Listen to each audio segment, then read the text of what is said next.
यशवंत ने प्रतीक से अपने दोस्त ईशान को फ़ोन करने और पता लगाने के लिए कहा कि वह कब आ रहा है। ईशान अंदर आता है। उसे घायल देखकर हर कोई हैरान हो जाता है और पूछता है कि उसे चोट कैसे लगी, क्या वह ठीक है। वे उसके घाव पर पट्टी बांधते हैं। यशवंत का कहना है कि उसने बताया कि उसकी कार खराब हो गई है। ईशान का कहना है कि वह इसे किसी तरह चला रहा था और दुर्घटना का शिकार हो गया, किसी ने उसे घर छोड़ दिया। सुरेखा कहती है कि उसे टूटी हुई कार नहीं लेनी चाहिए थी। यशवंत कहते हैं कि उन्हें आराम करने दो। रीवा पूछती है कि क्या दर्द हो रहा है। ईशान को सभी से शादी की याद आती है। प्रतीक कहते हैं कि यह सब उनकी गलती है क्योंकि उन्होंने ईशान को अपनी बैचलर पार्टी नहीं मनाने दी। निशी का कहना है कि वे निश्चित रूप से बैचलर पार्टी का आयोजन करेंगे। प्रतीक रीवा से कहता है कि उसे ईर्ष्या नहीं करनी चाहिए। रीवा का कहना है कि वे मशहूर हस्तियों और सुंदर लड़कियों को आमंत्रित कर सकते हैं क्योंकि उन्हें विश्वास है कि ईशान केवल उनसे प्यार करता है। सुरेखा ईशान को अपने कमरे में ले जाती है और उसे उसकी संगीत की पोशाक देती है। उनका कहना है कि रीवा उनके साथ ट्यूनिंग कर रही है और उन्हें शादी करते देखना एक शानदार कार्यक्रम होगा।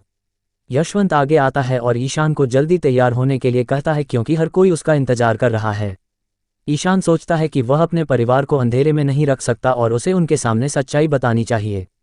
वह उनसे कहता है कि वह उन्हें कुछ बताना चाहता है। यशवंत कहते हैं कि वह बाद में भी आ सकते हैं, लेकिन पहले तैयार होकर नीचे आएं। ईशान कहता है कि यह जरूरी है और अपने कमरे का दरवाजा बंद कर देता है। वे चिंतित हो जाते हैं और पूछते हैं कि मामला क्या है। ईशान कहता है कि वह और सुरेखा उसे पानी देती है। वह इसे पीता है और जब वह अस्पताल गया तो सावी की बहन हरिणी की हालत गंभीर थी। सुरेखा पूछती है कि सावी उसके पीछे क्यों है, क्या उसे उसके अलावा कोई और नहीं मिला। यशवंत कहते हैं कि उन्हें बोलने दो। ईशान का कहना है कि हरिणी की हालत गंभीर थी और फिर वह अचानक जीवित हो गई लेकिन अभी भी बेहोश है।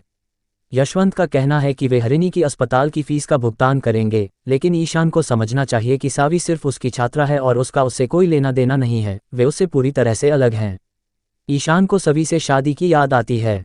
यशवंत ने उससे सब कुछ भूलकर अपनी शादी का आनंद लेने के लिए कहा। ईशान सावी को जारी रखता है। सुरेखा उसे सावी के बारे में सोचना बंद करने और केवल अपने और रीवा के बारे में सोचने के लिए कहती है। यशवंत कहते हैं कि उन्हें स्नान करने दें और अपना सारा तनाव दूर कर लें। स्वानंद को उनकी मुंबई की जमीन का अटका हुआ पैसा वापस मिल गया और उन्होंने उनके लिए एक बड़ा उपकार किया। वह अपने नए डीएल का भव्य तरीके से स्वागत करना चाहते हैं। वह मजाक करता है कि रीवा ईशान को नियंत्रित करेगी जैसे सुरेखा उसके जीवन को नियंत्रित करती है। सुरेखा उसे डांटती है और ईशान को जल्दी तैयार होकर नीचे आने के लिए कहती है क्योंकि हर कोई उसका इंतजार कर रहा है। ईशान सोचता है कि वह रीवा से बात करेगा। सावी हरिणी को कोमा से बाहर निकालने की पूरी कोशिश करती है और उसे अपने बचपन की यादें याद दिलाती है। वह कहती है कि वह जानती है कि हरिणी उसकी बात सुन सकती है और वह हमेशा उसके साथ रहने का वादा करती है और आईएएस अधिकारी बनने के अपने परिवार के सपने को पूरा करेगी। उसने सब कुछ खो दिया है लेकिन उनके सपने उसे जारी रखेंगे आदि। ईशान सोचता है कि उसे